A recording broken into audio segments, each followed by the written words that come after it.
this isn't Kia's first electric car, but this is certainly the best EV they've come up with so far. This is the Kia EV6 of GT line all-wheel drive, and this is a sister car to the Hyundai Ioniq 5 and the Genesis GV60. Now, I've already tested the Hyundai Ioniq 5 all-wheel drive and rear-wheel drive version, and now it's time for me to test what Kia's been cooking up with the EV6. And I'll do that by showing you everything you need to know about the exterior features, the interior features, what this thing is like to drive and what it's like to charge. So with that out of the way, my name's Cameron, this is Product Review Cars, let's get into it. So the EV6 design has taken a bit of a departure from what Hyundai is doing with the Ioniq 5. So instead of going retro futuristic, we've got a more aerodynamic looking exterior here. With the bonnet, it's a clamshell design, so it comes over the wheel arches, which looks quite cool, along with these LED daytime running lights and LED headlamps. They're nice and bright and look great at the front. And you've also got this aerodynamic inspired design down with the lower bumper. And there's some distinct Kia design cues up front, which makes this look like a Kia, even though this looks dramatically different from Kias that we've known from the past. This front end definitely turns heads. So moving along the side, we have 20-inch alloy wheels wrapped in a Continental tire, which is quite good. Here are side mirrors, which actually have a bit more of a flare to them than normal side mirrors that I've seen, which look quite cool. You've also got these flush door handles, which are meant to help with aerodynamic efficiency for this particular EV, and they look quite cool as well. And then you've also got this lower side skirt painted, which sort of runs all the way along the bottom here and starts to go and connect with the rear light bar, which I like a lot. And now this car sits 55 millimeters lower than the Ioniq 5, so it is looking a little bit sportier than that particular car. And then at the back, you can see this light bar come into full effect. It's quite a striking piece of design and quite distinct for the EV6 here. You've also got this roof spoiler up top like we saw in the Hyundai Ioniq 5, again with no rear wiper, with the intention that the airflow is meant to wipe away any sort of water and debris, although there is a bit of dust that gathers there, so it's not 100% effective. And then what's interesting is that these little flares that come out from the side, which, you know, look quite cool. This sort of looks a little bit bigger than a normal spoiler. Reminds me a little bit of a Ford Sierra Cosworth. But then at night, there's actually lights under here which add accent lighting onto the rear haunches here, which you can see are quite large and not as boxy and flat like on the Hyundai Ioniq 5, which I love. This has got some cool curves to it, and this light here is meant to show that off. So I think that is very unique, and I haven't seen many things like that on any other cars. So this is where the charge door is on the Kia EV6, and I have to note that it's easier to push and open like that than it was on the Hyundai Ioniq 5. And then I also like the placement, how it's towards the back of the car rather than on the flat side of the car, making it easy to back up towards a fast charger, and if the cable's on the right hand side, you can reach it over a little bit easier rather than having to stretch the cable or park closer, maybe crossing into two spaces with the fast charger being on the right hand side. So I like this placement. I also like how it's tucked in with the rest of the design back here. Now, Kia's interior game has been stepping up over the years, but this is by far the best interior they brought out in their entire history, I'll have to say.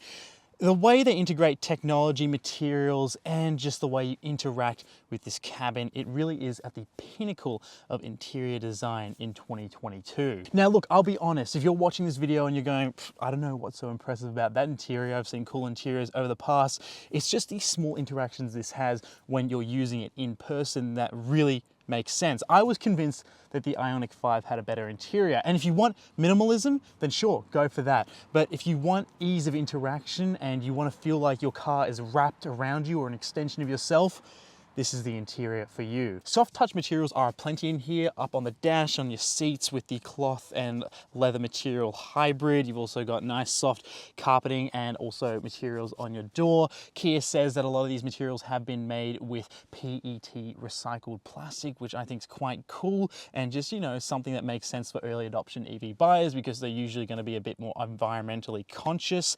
We also have Meridian surround sound speakers in here, which really do the part, so you can switch between experience surround sound or just like a more traditional sounding speaker system, I really love that option, and it's a really nice way to experience a speaker system in an EV because everything else is quiet and you get to hear just how good these speakers are. Now, there are plenty of hard buttons around the cabin still, despite there being plenty of screens, so they haven't changed anything on the steering wheel, around your knee, and also your controls for your heated and ventilated seats and also heated steering wheel.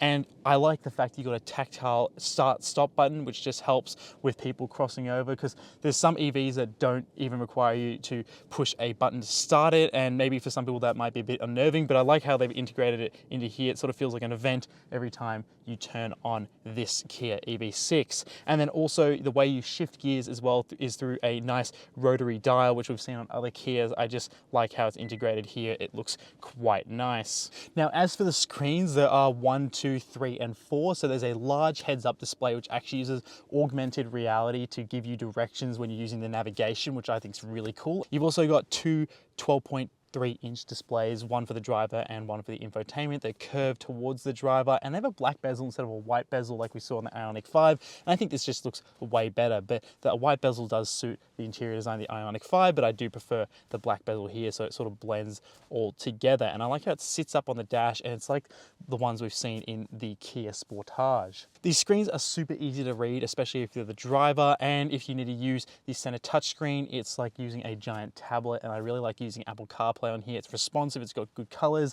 really nice saturation, and really good contrast as well, so it's easy to read at any sort of brightness, and it's an excellent way to display information if you need to use two screens. So look, this is the party piece of the interior with these screens. However, you can see down below here there is another screen which is used to control the climate controls, and if you press the little arrow above that, it turns into your hard buttons for your infotainment in the middle, which is quite cool. And then there's also more storage below this giant center stack. Now, what I do really appreciate is that there are little clips here to actually hold in your cables on either side of this giant center console. And I know that seems trivial, but that's the first time I've seen anything like that in a car that's just being conscious of the fact that most buyers will have a cable like this. Now, the sunroof isn't my favorite because it's quite small. At least you can open it, but I just thought, you know, like if the Ioniq 5 could have a giant glass roof which really opened up the cabin,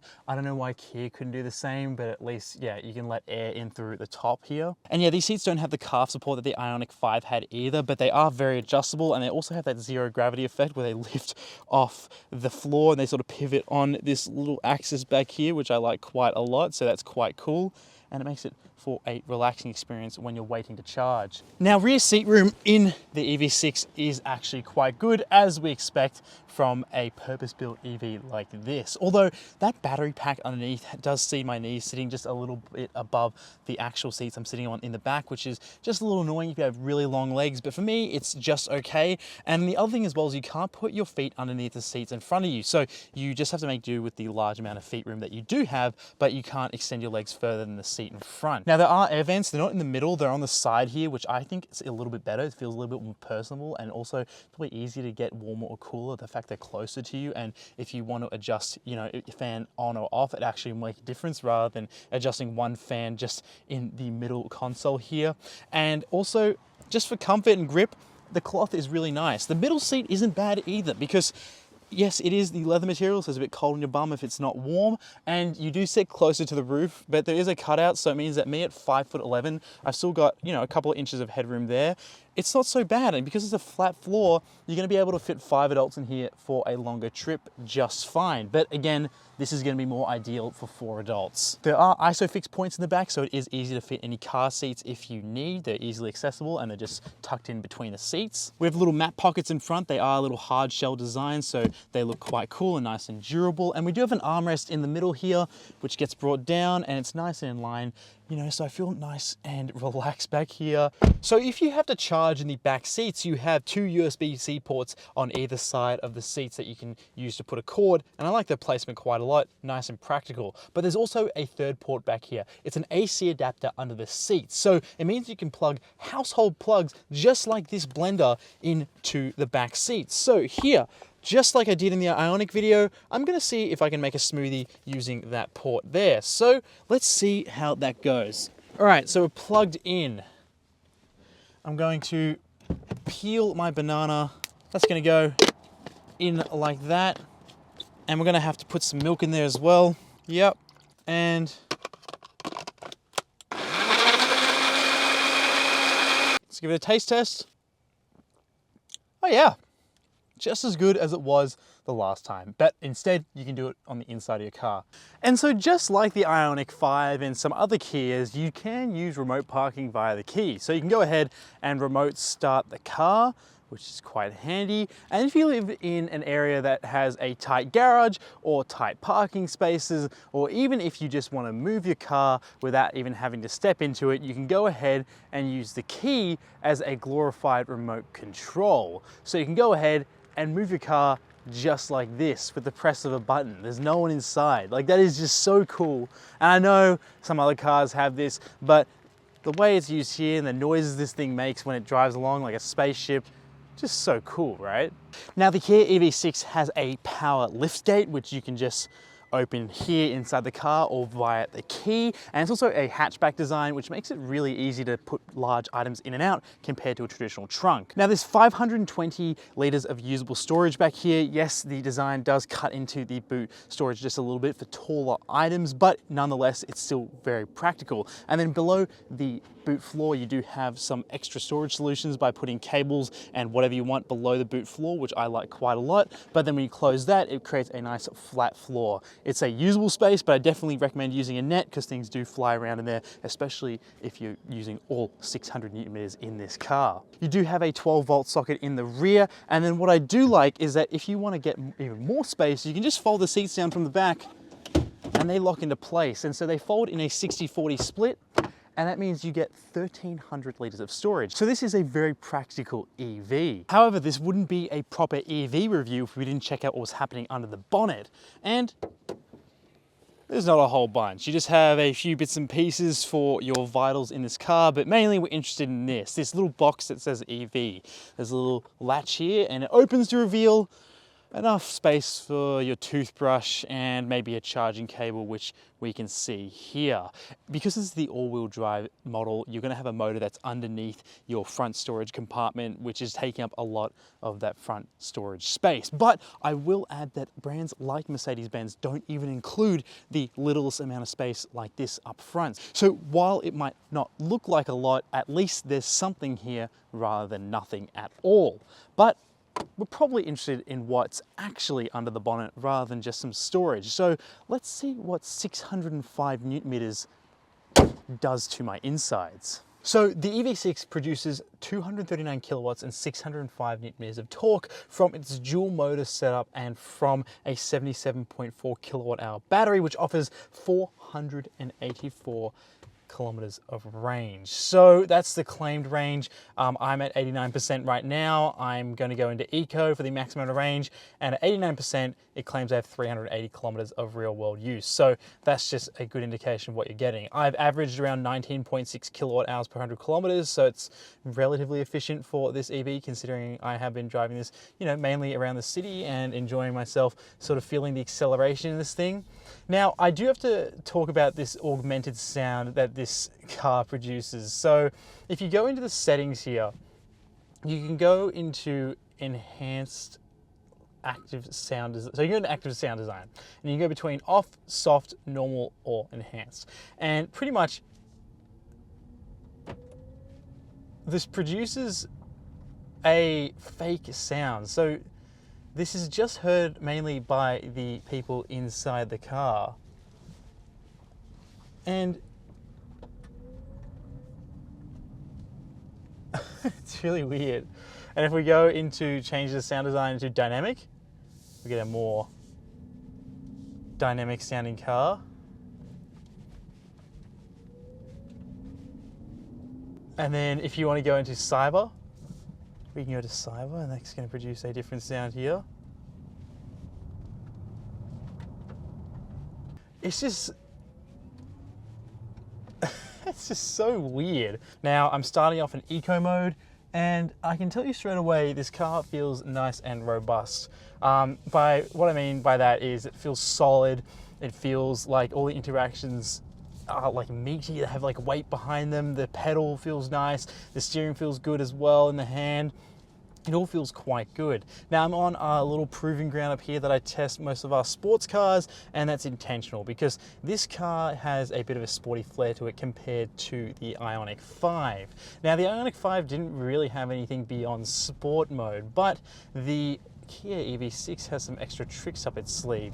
And so the sport mode in here is pretty rapid, but you also have a sports braking feel as well, which I think is quite interesting. I haven't really tested that just yet, so you're going to see it here firsthand. And yeah, it's a more sporty feeling EV compared to the Ioniq 5. Where the Ioniq 5 feels like a rolling concept car, this thing feels like it's matching its athletic looks with how it sort of drives. Now, let's go in using this drive mode button on the steering wheel, which I very much like.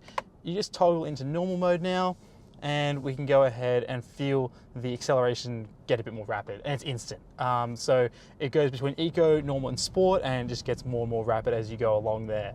Now, normal acceleration is pretty good, and that surge of 605 Newton meters goes a long way. The claim 0 to 100 time in this is just around the early 5-second mark, but it feels so much quicker than that, and that's because of that instant surge of torque you get.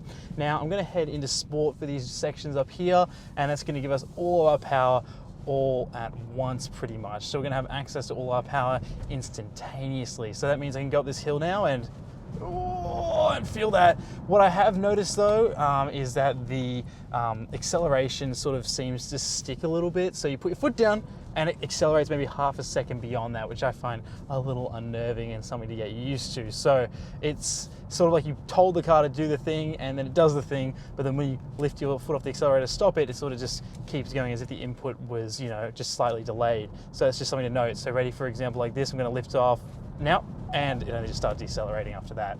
So it's a little bit concerning that, but that's just something I've noted. But otherwise, when you're lifting on and off the throttle without completely lifting off, it does slow down immediately, and that's thanks to regenerative braking, which you can adjust using these paddles up here. And you can go between iPedal mode, which is pretty much a 1-for-1, like you don't have to touch the brake all that much, or you can turn it all the way off and just, you know, have no regenerative braking, and that will feel the most rapid and give you the most momentum through corners, although you won't recuperate any sort of battery charge if you want to do that, which is what regenerative braking really does, because it uses the rolling resistance to charge the battery. Now, as for the brake feel, oh yeah, that sporty brake feel really feels really quite nice. It gives you a bit more of a controlled braking response rather than feeling too doughy. It still has like a doughy sort of initial bite, but as we get up through it and we got to brake for this marker, yeah, it's a really nice controlled brake feel. I like that a lot. But really, I'm in using iPedal all the time because I don't really like touching the brake pedal if I don't have to. And this is a heavy car, so you will be using brake pads more if you're not going to use regenerative braking. But if you use regenerative braking, your brake pads will last a little bit longer. Now, as for suspension, this does sit lower than the Ioniq 5, and it does feel a little bit more responsive than that car too. I will have to say that. I'm going to go for a little launch here just to give it a go and see how that feels. So, and by putting my foot on the brake and the foot on the accelerator, you're not really getting any launch control. So 3, 2, 1. Oh, there goes my camera gear at the back. Oh yeah, that's quick. There's no doubt that you're going to have a lot of fun in this car. If you're waiting for the GT, but you really want an EV right now, because you want that ultimate acceleration that the GT is going to provide, the GT line will do most of what you expect. And to be honest, unless you're driving them back to back, this will feel just as rapid most of the time, I could imagine. This thing is so quick. That dual motor setup provides plenty of grip. And if we're going through a corner, for example, and then we stomp on it, there's hardly any understeer as well, and I really like an all-wheel drive setup in an EV because it seems to just do a little bit better avoiding understeer than mechanical all-wheel drive systems. So I do like the system quite a lot. The more substantial steering feel that you get with Sport is also quite good for sort of being able to feel where your wheels are on the road. However, if I go down and go to accelerate and then decelerate, that steering wheel feel does weighten up a little bit, so the feel's pretty decent, but it's not nearly as connected as, say, a sports car. So for a crossover, it's actually quite impressive. So when we approach a tunnel in the Kia EV6, the car knows to turn on the recycle air function in the climate controls, and I just think that's brilliant. So I pulled up to our local charging station to see how fast this will charge from 80% in around 10 minutes. So claimed charging times for the EV6 is around 18 minutes to go from 10 to 80% on a fast charger. This is a 50 kilowatt charger, so let's see what we get in 10 minutes. So we stopped charging at 10 minutes and we got 7% charge. That's actually quite decent considering that your charge from 80% to 100% is usually the longest. The quickest is between 10 to 80%. And so that's nice and impressive. And that's thanks to that 800 volt battery architecture system that's built through this battery, similar to what we see on the likes of Porsche and Audi. So if you're looking for an EV that's not a Tesla, that's one of the fastest charging, choosing an EV6 wouldn't be a bad option that way. Now, the question remains of should you buy one of these? And if you're even thinking about actually putting your name down seriously, well, you should have done that yesterday, because there are a lot of people who are interested in this, and because of recent marketing campaigns and all that sort of stuff, there's been a lot of attention around this car and a lot of interest. So there are a lot of names to put down for the limited supply that already exists for the EV6. Now, let's hope that supply opens up so that becomes a statement of the past, but for now, you will be joining a bit of a wait line. But if you're happy to wait and you like the look of this thing, then absolutely, this is an excellent EV, and it's one of those cars that you can't go wrong if you pick it, because it's just that good. The technology and the batteries, the way this thing drives, the safety features, the creature comforts, the styling, and the practicality make this thing a formidable EV crossover. Now, if you're more concerned about price, I would definitely check out the entry-level version of this, the Air. We're yet to test that, so I can't really give my definite statement on how that thing drives, but that would be my best bet if you like how this looks, but you don't want to spend as much money, because that has the most amount of range, and that also goes nicely against the Tesla Model 3 and the Polestar 2. And now against the Hyundai Ioniq 5 and the Genesis GV60, same thing goes. I haven't tested the GV60 yet, but I've heard good things about it, so we'll have to wait until that actually launches in Australia. But against the Hyundai Ioniq 5 and the EV6, it really comes down to personal preference. If you like a bit more space, a bit more natural light, you like a minimalist design, and you also like a bit of retro styling as well, the Ioniq 5 is going to be the car for you against this. But if you like a sporty, more aggressive design, you like a human-centric design, so everything sort of feels like it's wrapped around you, and you like the ease of interaction with smaller bits and pieces, like just adjusting your mirrors or even adjusting your heated and cooled seats, this is going to be the car for you. It just makes life a little bit easier when you're living with it, because the interactions just feel just that bit more natural. Make sure you hit subscribe and follow us on Instagram and TikTok at Product Review Cars, and I'll see you in the next one.